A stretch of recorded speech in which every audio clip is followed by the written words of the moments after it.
औज़ुबिल्लाहिमिनश्शैतानिर्रजीम बिस्मिल्लाहिर्रहमानिर्रहीम। अस्सलाम वालेकुम व्यूअर्स, मैं सैयद काशिफ खलील आप सबको खुशामदीद कहता हूँ। आज हम आपको दौलत और रिस्क के हवाले से एक ख़ास वजीफ़ा बता रहे हैं।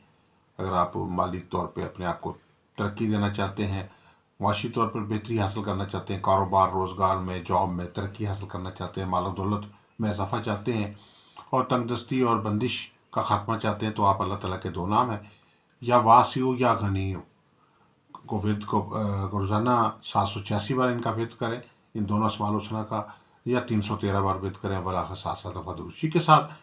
और इसके अलावा लोहे मुश्तरी रिस्क और दौलत जो है वो बनवा के पास रखें और अल्लाह के फजल करम से आपकी जो माली मुश्किलात हैं इंशाल्लाह चंद रोज़ में हल हो जाएंगी।